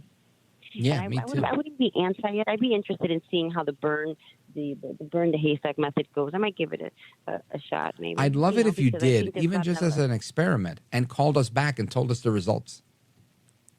Yeah, definitely. And hopefully there'll be, men out there willing to put in the effort, because I think that's the problem. There's this whole generation of lazy people just hooking on, being able to do that and not actually having to put in effort. And that's what they're used to. That's probably not, somebody for me. So, yeah, I'll let you know. That sounds good. Thank you, Melissa. I appreciate it. And thanks for tuning in from the New York area, North Bergen, New Jersey on WFAS. Love that place. That's where we broadcast live out of WFAS every single day. So I appreciate your call. And we're going to get to the rest of your calls straight ahead. We have a couple of people online, and just stick with me. We're going to get to you. I'm not going to you right away, only because we have a commercial break coming up.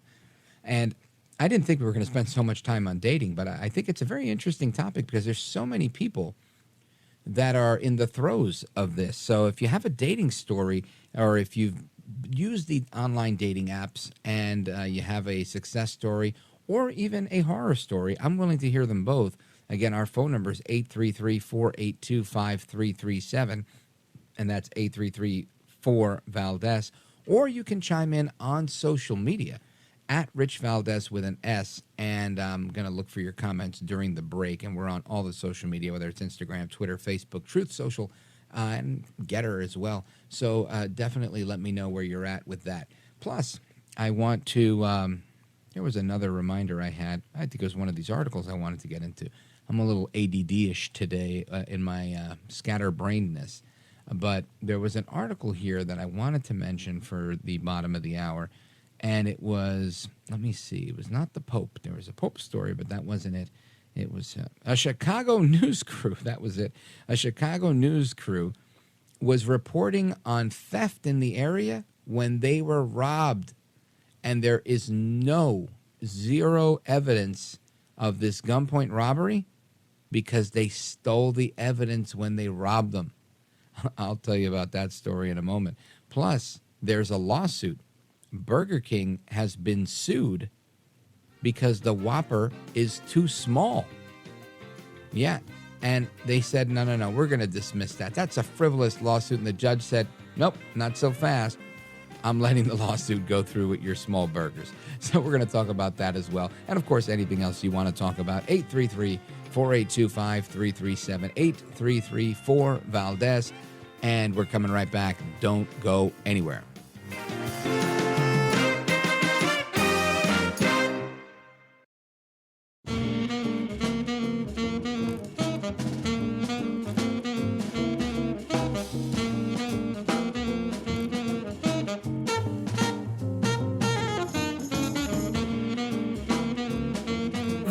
Best head of hair in live late-night radio 6 years in a row. It's Rich Valdez. Call now, 833-4-VALDEZ. That's 833-482-5337. 833-4-VALDEZ. That's Valdez with an S. Of course, our thoughts and prayers with everybody in Florida as the hurricane is expected to make landfall shortly, and expected to be a Category 4 storm. Now, of course, our topic right now has been dating and Trump and the illegality of his indictments, as well as the broad conversation we had on communism and anything you want to bring to the table. So give us a call, 833-482-5337, 833-4-VALDEZ. And I want to go to, let's see, the other part of the country, down south. Let's go to Fort Myers, Florida, WGUF, and check in with Greg. Hey, Greg, you're on with Rich Valdez. Welcome. How you doing, Rich? I'm doing great, brother. Good night. Good evening. Buenos dias. Good morning. Well, good. I have 2 quick success stories from online dating. Is this like no names, please, or can you mention the website? You can do whatever you got to do. Okay. Well, the first one I ever tried was called SinglesNet. And I had a girlfriend back home that pretty much ignored me and never came over. So I met a girl in Youngstown. I'm actually from Ohio. And I went down there, and she was a sexual goddess. For real. I'm telling you, man. Anyway. Is that like her job or her screen name? No, not at all. Just what she was. When I got down there, we just clicked. Bam. Just like that. So then down the road from that, she moved away from where she was, and I lost track of her. And so I got on plentyoffish.com. Plenty of Fish, yeah, I've heard of that one. Yeah, it's a freebie, right? And I'm now with a woman that I met 14 years ago on plentyoffish.com. I was from Akron originally, and I moved to Galion, Ohio, where she lived, and bought the house from her mother. And so I own the house, and we've been together 13 years physically, right? And we've never had an argument. So sounds like a match made in heaven. Yes, sir. I deserved it. I had 2 marriages from hell, so I'm a lot. Third time had to be the charm. Yes, sir. Outstanding story, Greg. Let me tell you, I'm almost inspired to go and open up the dating app. But I've recently met a lovely young woman, and we're going to see how that goes. Right? So far, so good. Very promising. So I don't think I need the app just yet. But if it doesn't fly right, I'm going straight to the app. I'm going to Plenty of Fish like you've instructed me to, because it sounds like it's an app that works well. Now, Greg, before you go, I would just want to check with you. How's the weather in Fort Myers? I know it's starting to rain, and there's been some flooding reported with the anticipation of the storm making landfall. Yes, when I talked to your screener, I was out in the Lanier. I'm at my brother's house. He's got a pool in the Lanier. And what's the weather like? Right now we're getting a lot of lightning, some thunder, and I can see the rain coming in through the screen over the pool. Mm-hmm. And it got a little loud out there, so I came in here so you wouldn't have all that background noise on the air. Gotcha. Are you seeing the flooding that we're hearing about, or is it just rain? Well, he's on in a gated community, and there's a golf course right behind us. Yeah. And from my second floor bedroom, there's a small pond that, generally speaking, eagles go to and stuff, trying to get food. Is it flooding, though? And dude, the entire golf course is a lake. I'm talking like as far as you can see left and right. That is so everything's underwater. Water. Yes, sir. Crazy. Thank you, Greg. I appreciate it. Well, like I said, our thoughts and prayers for you guys out there. It's I know it's part and parcel of living in Florida. I used to date a girl in Fort Lauderdale, and every time there was a hurricane, I'd call her and be like, "Hey, you all right?" And she'd be like, "Yeah, we're just having a hurricane party. We just boarded up our windows and hit the liquor store, and we're just gonna have a party indoors." And that's literally how her and the neighbors used to do it. I just thought that was interesting, but that's how they do it down in South Florida. So Godspeed to everybody in Florida. And folks, we're coming right back to your calls. I see we got calls in Pittsburgh and others that are coming in right now. 833-482-5337. More right after this.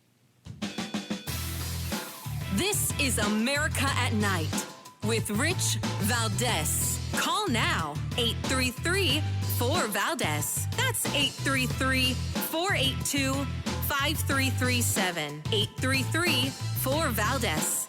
That's Valdez with an S.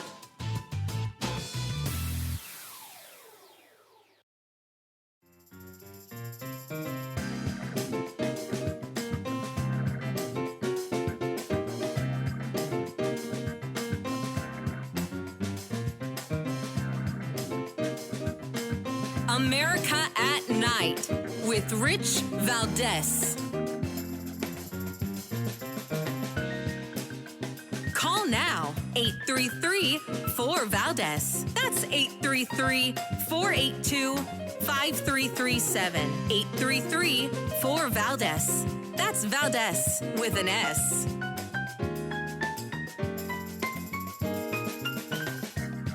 All right, America, welcome back. 833-482-5337. Listen, I don't say the phone number for you all the time. I'm saying it so that I can remember it because I forget it all the time. 833-4-VALDEZ is the phone number. You're welcome to call on any of our lines. Our legacy line is open as well. And I want to go to, before we go to Sheridan, Wyoming, I want to check in with our buddy Ferentino in Pittsburgh. Ferentino, you're on with Rich Valdez. Go right ahead. Okay, how you doing? I haven't talked to you in a while. How are you? Good to hear from you, brother. What's going on? Well, my friend Scotty said he did like that online dating. He said, "You ever see a turtle walk across the road? Isn't that really cool? Go try to find one." Yeah, and they take forever. Like a chance and out, that it's just you run in, you're just gonna run into a woman. When I was in my 20s and dating, Rick, my close ratio was like 80. If a girl wasn't dating somebody or married, I got to date her. Dating countless, every letter of the alphabet. 3 dates is good. After 3 dates, you get downhill. That's if I did a dating service. That's what I do. The 3-day option, and then move on. Sounds good to me. I'd sign up for that. Right? And I mean, the first wouldn't? dates are just it's really cool. But nowadays they don't date though. They just they text. I know this one real pretty girl that works at a coffee shop. She's 21 and she was never asked out directly. Isn't that interesting? That goes back to what we talked about with our guest about Generation Z having this aversion to phone calls, and they're saying that kind of parlays into other parts of their life, and that's an interesting one. How do I take you on a date? I mean, I guess I could text you and say, hey, look, I want to take you to dinner. But if I don't want to talk to you on the phone, then maybe I don't want to see you at dinner. And it's like, then how do we do this whole thing? Like, what are we going to do? I got a girlfriend, really? Yeah, she's on my text. When do you see her? Oh, I text her all the time. Just imagine, right? That kind of drives me crazy. I can't have a girlfriend in text. I need one in real life. But that's absolute lunacy. Now, so she's never been on a date. How does she anticipate moving forward, like getting married and having a meaningful relationship if nobody takes her out? I don't know. We didn't talk extensively about it. She worked at the coffee shop, and she did start dating a guy at the coffee shop there, and I don't know if they were still together or not. Yeah, real nice girl, and she just, up to that, I guess he did ask her out, but up to that point, it was all like text or whatever. But anyway, I got an interesting story. What you said about fish, you've had many fish in the sea. I just friend Woody. Woody was only 5'1". He found a woman who was 4'11". And he was in love with her, but she did not return his love. And I said, Woody, there's many more minnows in the creek. Thought. Great analogy. I love that. Ferentino calling us from Pittsburgh, Pennsylvania, KDKA, America's oldest radio station, by the way. And I want to just share this with you. We're going to go to the rest of your calls in a moment. We got calls on hold, and just stick with me. But I want to read this to you because this is an interesting thing. In Psychology Today, 5 common pieces of dating advice that can be useless or bad. Sometimes it's smart to do the opposite of conventional advice. There's plenty of generic dating advice out there, but such generic advice can be useless and even harmful. While some dating advice has some truth to it, not all of it works for everybody at the same time. So the first one is marry the right person. They're saying this is a bad piece of advice. Saying, should I make the goal to marry the wrong person? Of course, this changes a lot of people's perspectives. But Warren Buffett says that to marry the right person, many people act as if there was some sort of brilliant revelation that they didn't know about. The tough part of this is defining, finding, and recognizing who the right person is and having that right person feel the same way about you. So the trouble with focusing too much on this piece of advice is that you may have a very rigid image of whom the right person needs to be and then overlook those who actually could end up being a really good match for you. Going into a date with the "is this the one" type of attitude is going to bounce around in your head and could distract you from simply getting to know the right person who may actually be sitting there and you're in your head about it. So I guess I see their rationale here in this point number one, but I got to say, I don't know that I necessarily agree with it. I just don't know. But it goes on to say that confidence is everything, and they say, no, that's a lie. Confidence is not. So the lack of confidence can be just as important as not having confidence. I don't know who wrote this article, but to me it sounds kind of phony baloney. Then it says, 3, try online dating. Then it says, no, don't try online dating. This is another bad piece of advice. Rather than actually introducing people in real life, you shouldn't resort to online dating. It says, try going to the supermarket, try different things. Again, it looks like I don't really, I don't agree with a lot of these things. These points of advice, I think, are actually good pieces of advice. You should try online dating. You should try to marry the right person. And if some psychologist in psychology today comes and tells you that you're wrong, well, no. And who is it? It's actually not a psychologist. It's an MD, Bruce Y. Lee, MD, MBA. Well, sir, I disagree with you. If we can find Bruce Y. Lee, MD, MBA, maybe I'm misreading what he's writing here. I'd love to have him on the program and have that discussion. Anyway, we're going to go to your call here right now in Sheridan, Wyoming, KROE, right after this. This is America at Night with Rich Valdez. Call now, 833-4-VALDEZ. That's 833-482-5337. 833-4-VALDEZ. That's Valdez with an S.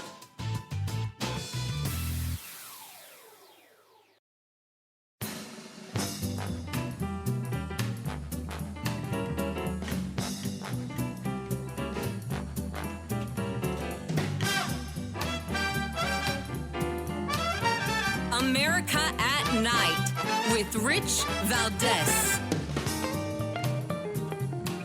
So according to CNBC, there's an article saying that if the bride is 25 years or younger, couples are getting cash rewards to promote earlier marriage in China.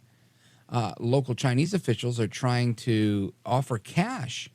They're actually offering 1,000 yuan or $137.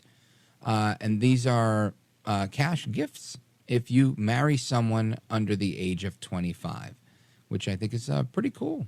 I don't know why they're promoting marriage, but I'm glad they are. I don't usually agree with what the Chinese do, but that's what they're doing. I wonder if we could incentivize that. And do we want the government paying people to get married? I guess it's better than paying them to not get married, like through the welfare system. But either way, let's go to the phones and talk about dating a little bit here. Let's go to Jim. He's calling from Sheridan, Wyoming, KROE. Jim, go right ahead. You're on with Rich Valdez. Welcome.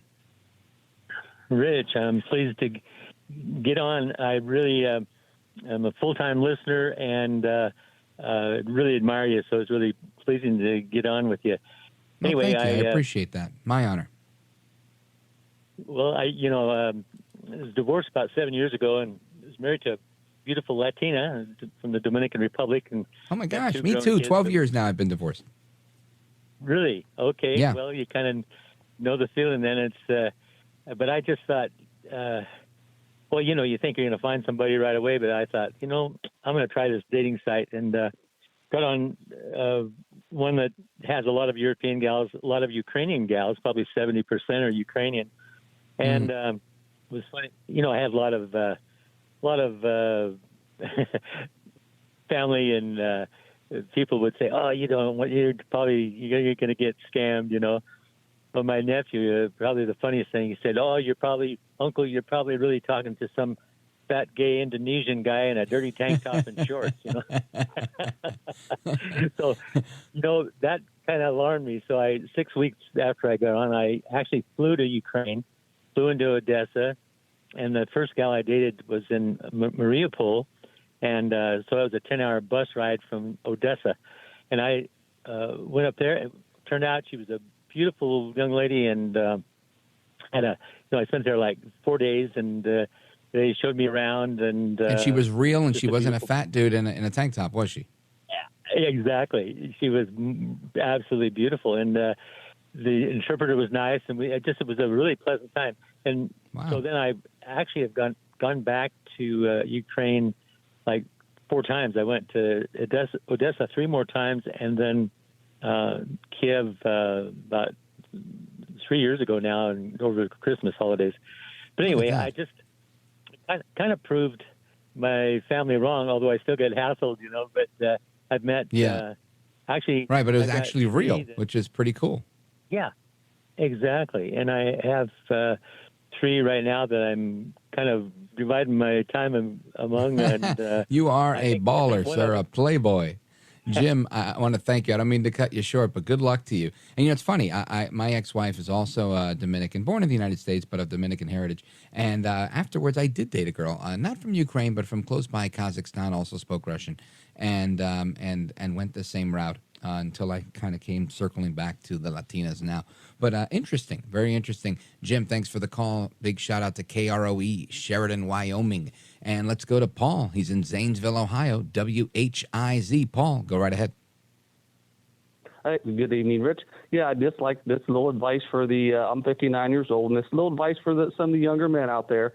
Don't be afraid to ask out that very pretty girl, because I'll tell you what, a lot of them don't get asked out because they're pretty, just for that reason. And I told a girl that one time. She said, well, nobody ever asked me out because she's pretty. And I met the prettiest woman in my life when I was 16, and I'm now 59, and I've been with her for 45 years. So don't be afraid to ask out that pretty girl. Yeah, so that was the only thing I had to add tonight, Rich. And I appreciate you so much because you have such good shows, and I listen to you every night. Oh, thank you, Paul. I appreciate you. And big shout out to everybody in Zanesville, Ohio, on WHIZ. So what turned out to be an hour on dating was originally intended to be just one segment on dating, but it seems that there was a lot of interest on our topic of dating. So we'll do more of it as we move forward. But I want to thank everybody who joined the conversation tonight because, it can't be easy to put yourself out there unless you're Jim from Wyoming, because Jim in Wyoming now has 3 girlfriends, all these hot blondes from Ukraine. So big shout out to Jim again. But that was a great conversation. And thanks to everybody who participated, all of our guests as well. And if you ever miss any of our guests, make sure you check us out at richvaldezamericatnight.com. That's the website for everything. Just check it out and feel free to subscribe to the podcast absolutely free. It doesn't cost you anything, and you'll get notified every time there's a new episode, which is this show condensed, and it comes out in about an hour from now, and you could listen anytime. Folks, that's all I've got. Hasta la próxima. Take care, good night, and God bless. We're going to do it all again tomorrow